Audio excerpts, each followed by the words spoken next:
नमस्कार दोस्तों, क्या प्रशांत किशोर का जन स्वराज जीत पाएगा बिहार? निकल पाएगी नई सियासी राह? सवाल तो कई है, लेकिन आइए हम इसके बारे में चर्चा करते हैं। दोस्तों, गांधी जयंती के मौके पे प्रशांत किशोर ने जन स्वराज रैली निकाली है। बापू के राह पे बापू ने जिस लाठी को पूरा जीवन साथ रखा, वो लाठी भी बिहार ने ही दी थी और बापू तथा महात्मा गांधी की उपाधि बिहार से ही मिली थी। और ये भी लोग जानते हैं कि गांधी जी का ग्राम स्वराज सपना था और इसी सपने को पूरा करने के लिए चुनावी रणनीतिकार से बिहार के पॉलिटिक्स में एंट्री करने वाले प्रशांत किशोर ने आज से नए अभियान का आगाज किया है और उन्होंने इस अभियान का नाम दिया है जन स्वराज। पिछले दिनों में जब पीके के नाम से फेमस प्रशांत किशोर ने जन स्वराज की जानकारी दी थी तो मीडिया ने पूछा था कि क्या आप गांधी जी बनना चाहते हैं? इस पर उन्होंने कहा था कि नहीं, मैं उनका अनुयायी हूँ, मैं गांधी जी का छोटा सा अनुयायी हूँ। प्रशांत किशोर की जन स्वराज यात्रा पश्चिम चंपारण से भितियरवा आश्रम से शुरू हो चुका है। ये यात्रा करीब 1.25 साल तक चलेगी। इस दौरान वे लगभग 3500 किलोमीटर तक का सफर करेंगे।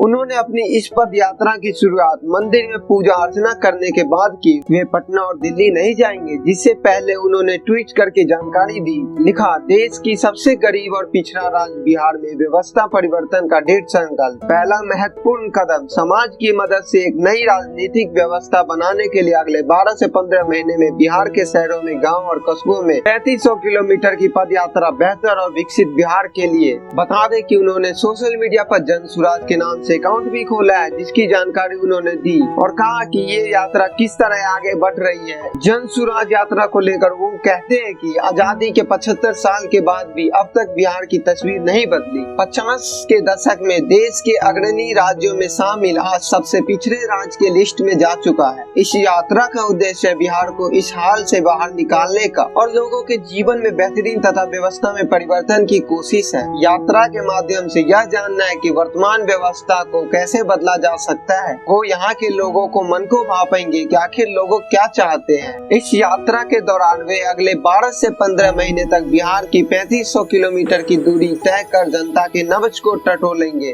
वो गांव-गांव भ्रमण करने के साथ ही जन स्वराज संवाद स्थापित करेंगे। इसके साथ ही वे हर शाम को चौपाल करेंगे और शाम का चौपाल जहाँ खत्म होगा वही रात्रि विश्राम करेंगे, फिर अगले दिन आगे बढ़ेंगे। प्रशांत किशोर से जुड़े सूत्रों के माने तो पद यात्रा का मूल्य उद्देश्य में समाज की मदद से जमीनी स्तर पर लोगों को चिन्हित करना और उनको एक लोकतांत्रिक मंच पर लाने का प्रयास करना, स्थानीय समस्या और संभावनाओं के बेहतर तरीके से समझना और उसके आधार पर नगरों और पंचायतों की प्राथमिकता को सूचीबद्ध करके उनके विकास का सूची बनाना है, जिसके साथ ही बिहार के समग्र विकास के लिए स्वास्थ्य, रोजगार, आर्थिक विकास, कृषि, उद्योग और सामाजिक न्याय जैसे 10 महत्वपूर्ण क्षेत्रों में विशेषज्ञों और लोगों के सुझाव के आधार पर अगले 15 साल तक का एक विजन डॉक्यूमेंट तैयार करना है। पॉलिटिकल एक्सपर्ट की माने तो भले ही जन स्वराज नाम दिया गया हो, इस पद यात्रा का उद्देश्य कुछ और हो, लेकिन एकमात्र उद्देश्य नए समीकरण के साथ बिहार की सत्ता हासिल करना या फिर नए शेप में सत्ता बहाल करना है। शायद दिल्ली के मुख्यमंत्री अरविंद केजरीवाल ने जिस तरह बीजेपी और कांग्रेस के बीच से सियासत की एक नई राह निकाली है, उसी तरह की राह प्रशांत किशोर ने चुनी है। ये भी सही है कि प्रशांत किशोर को बुद्धिजीवियों का साथ मिल रहा है, लेकिन उन्हें ऐसे नेताओं का भी सपोर्ट मिल रहा है जो बीजेपी या कांग्रेस या फिर अन्य पार्टियों में हाशियों पर है या फिर पार्टी ने उन्हें बाहर का रास्ता दिखा दिया है। वैसे नेता प्रशांत किशोर की नई सियासी जमीन में अपनी संभावनाएं देख रहे हैं। ऐसे में प्रशांत किशोर को ऐसे नेताओं से बचना पड़ेगा, साथ ही कास्ट प्रतीक से बाहर निकलना होगा। बिल्कुल गांधी जी के ग्राम स्वराज की सपने की तरह आगे बढ़ना होगा। दरअसल महात्मा गांधी अच्छे से जानते थे कि भारत को विश्व गुरु बनाने का रास्ता देश के गांवों से निकलता है। इसके लिए गांवों को हर हाल में अपने पैरों पर खड़ा होना होगा। इसीलिए महात्मा गांधी ने ग्राम स्वराज की परिकल्पना के रूप में ऐसा विस्तृत खाता बनाया था कि जिससे गांव आत्मनिर्भर बने और राज्य और देशों को इसे ताकतवर बनाया जाए। महात्मा गांधी के इस प्रस्तावित ग्राम स्वराज के सपने में देश के 70% ग्रामीण आबादी के जीवन स्तर को सुधारने के लिए बेहद रणनीति थी।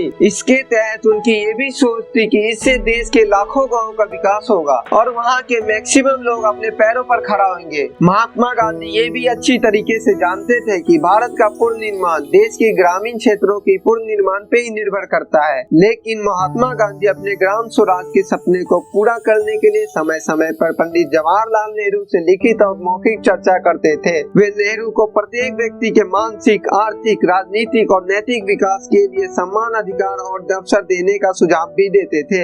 इतना ही नहीं, इसके लिए महात्मा गांधी ने अपने अनुभवों के आधार पर वर्ष 1917 में चंपारण में ग्रामीण पूर्ण निर्माण का प्रयोग किया था। वर्ष 1920 में सेवा ग्राम का प्रयोग किया और इसी तरीके से 1938 में वर्धा का प्रयोग किया गया, जिसके साथ ही वे हमेशा अपने साथ अनुयायी और सहयोगी से ग्रामीण क्षेत्रों के पूर्ण निर्माण पर विशेष ध्यान केंद्रित करने का आग्रह करते थे। पॉलिटिकल एक्सपर्ट मानते हैं कि प्रशांत किशोर यह भी कह रहे हैं कि हम गांधी जी के छोटे अनुयायी हैं। ऐसे में इस बात का हमेशा याद रखना होगा कि गांधी जी अपने अनुयायियों और सहयोगियों से क्या कहते थे। हालांकि ये प्रशांत किशोर की पद यात्रा 15 से 16 माह तक चलेगी और 15 से 16 माह के बाद ही देश में लोकसभा चुनाव है। ऐसे में इनकी पॉलिटिकल बैटिंग किसके तरफ होगी, इस पर पॉलिटिकल एक्सपर्ट मंथन कर रहे हैं। जिस तरीके से इसी माह प्रशांत किशोर की उस समय भद्र पिट गई थी जब ये बात लीक हो गई थी कि मुख्यमंत्री नीतीश कुमार से चुपके से मिले हैं। इस मुलाकात की बात जैसे ही लीक हुई, प्रशांत किशोर ने डिनाइड कर दिया।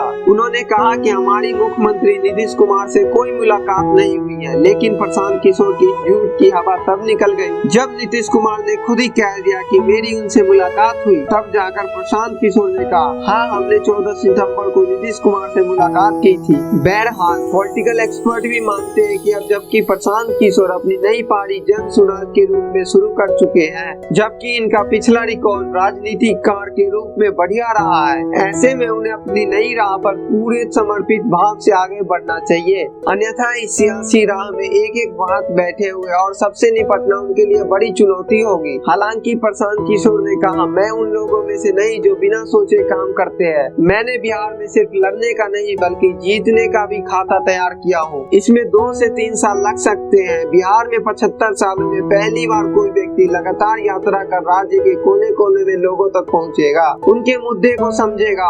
और वही नीतीश कुमार ने प्रशांत किशोर के सवाल पे कहा कि बिहार में हर किसी को राजनीति करने का अधिकार है। ऐसे में देखना दिलचस्प है कि प्रशांत किशोर की यह पद यात्रा कारवा बनती है या फिर बाकी नेताओं की तरह रास्ते में ही भड़क जाती है। तो फिलहाल दोस्तों इस वीडियो में इतना ही। अगर इससे रिलेटेड कोई न्यूज या इन्फॉर्मेशन आती है तो हम आपके तक वीडियो लेकर जरूर आएंगे। अगर आप इसी तरह के इन्फॉर्मेटिव या लेटेस्ट न्यूज चाहते हैं तो हमारे वीडियो को लाइक करिए, शेयर करिए और हमें सब्सक्राइब करना मत भूलिए। जय हिंद दोस्तों।